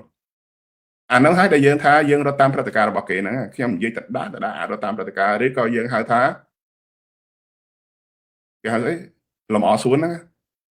អត់ដល់ពេលបោះឆ្នោតហើយរៀបចំឲ្យមានគណៈបកណាទៅជួយគណៈបកណារៃលុយលក់អ្នកលកាយកលុយទៅឲ្យគណៈបកណានោះហើយយើងរត់តាមព្រឹត្តិការណ៍គេដែលយើងប្រាប់ថាកុំទៅចូលរួមបោះឆ្នោតពីព្រោះរបបហ្នឹងវាអត់ស្របច្បាប់ទេហើយរដ្ឋអន្តរជាតិគេមិនទទួលស្គាល់ទេហើយដើម្បីយកឈ្នះនៅលើវេទិកាអន្តរជាតិយើងសហការជាមួយនឹងដៃគូរបស់យើងទាំងឡាយណាដែលគាត់គិតថាគាត់មានសិទ្ធិនយោបាយហ្នឹងប្រាប់ថាអ្នកអាចបោះឆ្នោត100ជាតិទៀតណាក៏អត់ឈ្នះដែរកុំបោះឥឡូវហ្នឹងទី1គឺពហិការហើយដើម្បីពហិការឲ្យមានប្រសិទ្ធភាពគឺធ្វើដូចខ្ញុំនិយាយពីម្សិលមិញ5 6គណៈបកដែលគិតថាជាគណៈបកដែលមានប្រជាប្រិយភាពទៅចុះឬក៏ថាមានអ្នកគ្រប់គ្រងខ្លះទៅចុះយកមកអង្គុយរួមគ្នាទៅធ្វើសមារណកម្មឬក៏រៀបចំជាបណ្ដុំនៃការឯកភាពគ្នាថាដាក់លក្ខខណ្ឌឲ្យរបបក្រុងភ្នំពេញដោះលែងអ្នកតំណែងការទម្លាក់ចោលបាត់ចោលទាំងឡាយប្រកលនីតិសម្បទាអ្វីទាំងអស់នឹងដែលលក្ខខណ្ឌណាដែលតឹងបំផុតហ្នឹងណាដាក់ឲ្យហ៊ុនសែនកម្ពុជាមកដល់ដំណាក់កាលមួយត្រូវតែបដូរទិសនយោបាយហើយបើមិនអញ្ចឹងទេកម្ពុជាអាចនឹងទៅក្នុងស្ថានភាពវិនិច្ឆ័យកម្មហើយនឹងអន្តរជាតិនឹងគេនឹងបន្តដាក់សម្ពាធតាមរយៈនៃអង្គការនយោបាយខាងក្រៅប្រទេសនឹងធ្វើសកម្មភាពតទៀតរហូតដល់ហ៊ុនសែននឹងមិនអាចរកបានចង់និយាយអញ្ចឹងណាប៉ុន្តែអាចចំណុចទាំងអស់ហ្នឹងការលើកឡើងរបៀបហ្នឹងវាអត់លើតែយើងប្រហែលអ្នកនេះលើតែយើងជាង 300-400 អ្នកនេះប៉ុន្តែអ្នកនៅក្នុងអំណាចរដ្ឋបាលនានាគេអត់ហ៊ានស្ដាប់ឬក៏គេគ្មានពេលនឹងស្ដាប់អញ្ចឹងបានខ្ញុំផ្ញើជាការពឹងពាក់ដល់ប្រិយមិត្តទាំងអស់គ្នាជួនកាល clip ខ្ញុំ live វា1 ម៉ោងជាងអញ្ចឹងណាវាវែងគ្មានអ្នកណាគេស្ដាប់យើងទេកាត់ខ្លីពាក្យណាមួយផ្ញើទៅឲ្យអ្នកហ្នឹងឲ្យគេស្ដាប់ខ្លះមើលថាស្ដាប់និយាយថាអញ្ចឹងហើយបើអ្នកនោះឆ្ងល់តែស្ដាប់និយាយអញ្ចឹងមានមូលដ្ឋានអីគេធ្វើហើយធ្វើហើយហ្នឹង10ឆ្នាំហ្នឹងខ្ញុំសួរពេលណាក៏គេអាហ្នឹងគេធ្វើហើយ ហើយលទ្ធផលនៅឯណាធ្វើរបៀបណាអាធ្វើឲ្យខ្ញុំធ្លាប់ឃើញអាធ្វើឲ្យហ្នឹងតែតំណាក់តំណងជាមួយគេអត់យកមូលដ្ឋានច្បាប់អត់យកឯកសារអត់យកព័ត៌មានអត់យកអ្នកជំនាញទៅជាមួយដើម្បីបំភ្លឺដើម្បីបង្ហាញហើយនឹងអា follow up ស្អីយ៉ាងណានឹងរបៀបណាអត់មានទេ proposal concept ឬក៏ report ឬក៏ evidence ផ្សេងៗអត់មានទេតែដល់ iPhone មួយអង្គុយនិយាយជាមួយគេរួចហើយយំបន្តិចទៅកំសត់បន្តិចទៅចប់ការងារហ្នឹង1ម៉ោងឬក៏កន្លះម៉ោងហ្នឹងចេញទៅវិញហើយ iPhone សុំដល់គ្នាថតរូបយកមកបង្ហោះប៉ុណ្ណឹងអាហ្នឹងគេមិនលេងចឹងទេគេមិនលេងចឹងទេអ្នកការទូតច្បាស់ខ្ញុំមិនមែនជាអ្នកដែលមានបទពិសោធន៍ទូលំទូលាយទេក៏ប៉ុន្តែខ្ញុំធ្លាប់ប្រឡូកជាមួយនឹងអា debate ជាលក្ខណៈផ្លូវការជាមួយនឹងការការពារគម្រោងការការពារផែនការការការពារ project ធំៗណាកាលណាតែយើងទៅជួបយើងយកតាំងពីគេហៅថា track record ណាយើងយកទាំងអស់ timeline របស់វាយ៉ាងម៉េច evidence អីខ្លះ proof អីខ្លះ impact របស់វាយ៉ាងម៉េចស្អីខ្លះដែលជា result របស់វាគេយកអាហ្នឹងទៅរួចហើយសូមឲ្យអ្នកជួយខ្ញុំកន្លែងនេះក្នុងរយៈពេលប៉ុណ្ណេះអ្នកជួយកន្លែងនេះបើសិនជាវាអត់បានចេះខ្ញុំនឹងមានវិធានការទី2ឬក៏គេហៅថា secondary option ឬក៏ស្អីចឹងទៅហើយសូមមាន contact អ្នកណាម្នាក់ដែលយើងអាច contact ជាប់គ្នានៅក្នុងពេល follow up អានេះអត់ផងសួរទៅធ្វើហើយអាហ្នឹងគេធ្វើហើយគេធ្វើយូរហើយហ្នឹងអាធ្វើយូរហើយអាហ្នឹងធ្វើរបៀបណាបានជាវាអត់មានលទ្ធផលដូចជាករណីយើងជាគណៈបព្វប្រជាធិបតេយ្យអាហ្នឹងខ្ញុំនិយាយទៅហ្នឹងហួសបន្តិចទៅចុះយើងជាគណៈបព្វប្រជាធិបតេយ្យបើយើងនិយាយអំពីសេរីភាពហើយនឹងបរិយាកាសនៅឬលំហដែលសិទ្ធិមនុស្សអីហ្នឹងណាយើងចង់ឲ្យបានដូចប្រទេសខាងលិចដូចជាអាមេរិកដូចជាកាណាដាដូចអូស្ត្រាលីអីចឹងទៅយើងចង់ឃើញលំហសេរីភាពអញ្ចឹងទៅប៉ុន្តែអ្នកនយោបាយប្រជាធិបតេយ្យមកដល់ថ្ងៃនេះណាខ្ញុំលើតែមួយទេថាគេចោទលោកប្រធានកម្មសខាមានសន្តិភាពជាមួយអាមេរិកខ្ញុំលើប៉ុន្តែខ្ញុំសួរទៅវិញថារហូតមកដល់ថ្ងៃនេះអ្នកនយោបាយដទៃទៀតហ្នឹងបានចងសម្ព័ន្ធមិត្តជាផ្លូវការជាមួយអាមេរិកហើយឬនៅហេតុអីបានជាយើងមិនហ៊ានសុំអាមេរិកហ្នឹងដើម្បីឲ្យគ្រប់គ្រងចលនានយោបាយប្រជាធិបតេយ្យរបស់យើងដើម្បីទៅរំដោះកម្ពុជាចេញពីនឹមរបស់ពួកកុម្មុយនីសផងពីនឹមត្រួតត្រាដោយសម្ងាត់របស់យួនផងហើយនឹងនឹមឬក៏ជាប្លុកដែលអាចជាតំបន់ភូមិសាស្ត្រនយោបាយហេតុអីបានជាយើងព្រមធ្វើអ្នកណាដែលមានកាតព្វកិច្ចមានទួនាទីមានលទ្ធភាពធ្វើអានឹងបានហ្នឹងខ្ញុំណាវាគួរតែគណៈបកប៉ុន្តែហេតុអីបានជាមិនធ្វើអាហ្នឹងសួរសំណួរខ្ញុំនិយាយកន្លែងនេះលើសយ៉ាងណាបំភ្លឺជូនសាធារណជនផងប៉ុន្តែខ្ញុំឆ្ងល់អញ្ចឹងដែរហើយធ្វើអញ្ចឹងទៅបើខ្ញុំនិយាយអញ្ចឹងទៅវាថាជាចំណុចខ្សោយខ្ញុំប្រាប់ថាយើងត្រូវហ៊ានទទួលស្គាល់ចំណុចខ្សោយរបស់យើងដើម្បីបង្ហាញទៅប្រជាពលរដ្ឋធ្វើទៅហើយបើសិនជាធ្វើបានណាពូហ៊ុនសែនផ្អើលអញ្ចឹងណាហើយឥឡូវនេះខ្ញុំប្រាប់ទៀតថាការធ្វើការងារដើម្បីប្រឆាំងហ៊ុនសែនលើកនេះណាពេលនេះណាខ្ញុំប្រាប់ហើយថាប្រទេសនានានៅជុំវិញយើងនោះដែលជាសម្ព័ន្ធមិត្តអាមេរិកកាំងណាបើថាយើងមិនអាចចូលដល់ផ្ទះអាមេរិកនៅក្នុងម៉ោងនេះទេណាដោយសារខ្វះលទ្ធភាពខ្វះធនធានឬក៏ខ្វះមធ្យោបាយយ៉ាងណាខ្ញុំជឿថាមានច្រើនសូម្បីតែអង្គការក្រៅរដ្ឋាភិបាលខ្លះហើយនឹងក្រុមអ្នកឯករាជ្យខ្លះហ្នឹងក៏គេមានតំណែងតំណងផ្ទាល់ជាមួយនឹងសហរដ្ឋអាមេរិកហើយដែរឥឡូវនេះណាប៉ុន្តែសម្រាប់យើងវានៅឆ្ងាយថាបានខ្លះគេធ្វើដល់ស្អីកម្មវិធី round table ជាមួយនឹង foreign minister របស់អាមេរិកផងចឹងណាហើយដែលមកគេធ្វើបានចុះយើងគេថាយើងស្ថាប័ននយោបាយនយោបាយហ្នឹងហើយគឺជារឿងសំខាន់ប៉ុន្តែគ្រាន់តែថាតើយើងត្រូវ lay out របៀបណាតែប៉ុណ្្នឹងឯងដូចនៅអូស្ត្រាលីមាន team work គេខ្លាំងបើសិនជាយើងមានគេហៅស្អី guideline ឬក៏យើងមាន option ណាមួយដែលយើងត្រូវសិតជាមួយគេណាយើងត្រូវចង់បាន1 2 3នេះណាខ្ញុំជឿ team គេនៅហ្នឹងមានសមត្ថភាពធ្វើបានហើយជោគជ័យទៀតយើងកុំធ្វើស្អីក៏ខ្លួនឯងពិបាកជិះយន្តហោះទៅឆ្លងទ្វីបទុកឲ្យអំណាចយើងហៅធ្វើ decentralization ទៅឲ្យគេធ្វើផងបើគេខ្វះលទ្ធភាពខ្វះមតិគេសួរយើងហើយដូចកង្កាខ្ញុំធ្វើជា executive director អញ្ចឹងណាខ្ញុំមិនមែនចាស់ទៅ implement program នឹងខ្លួនឯងគ្រប់ទៅសំបីតែធ្វើដេញ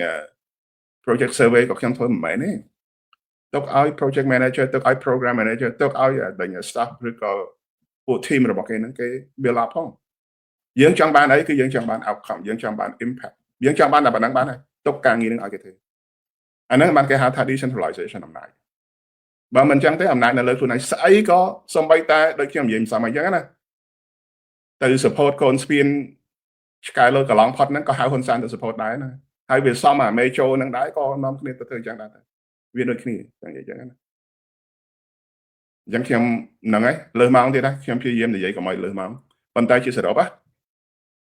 កុំទៅប្របាក់តាមរោគភាពស្របច្បាប់នៅណារៀបចំរចនាសម្ព័ន្ធអំណាចរដ្ឋបាលរបស់យើងឲ្យខ្លាំងទៅណាយើងទៅទៀមទាឬក៏យើងទៅយកអាអំណាចនីតិសម្បត្តិនឹងបានមកវិញទេកុំទៅភ័យយើងមានតែរកលទ្ធភាពផ្ដួលរំលំអានីតិសម្បត្តិខុសច្បាប់នៅក្នុងប្រទេសកម្ពុជាបានហើយប៉ុន្តែបើយើងនៅតែរងចាំយើងមាននីតិសម្បត្តិបានយើងធ្វើ100ជាតិទៀតក៏គ្មានដែរមិនមែន100ជាតិទៀតបានណា100ជាតិក៏គ្មានដែរហ្នឹង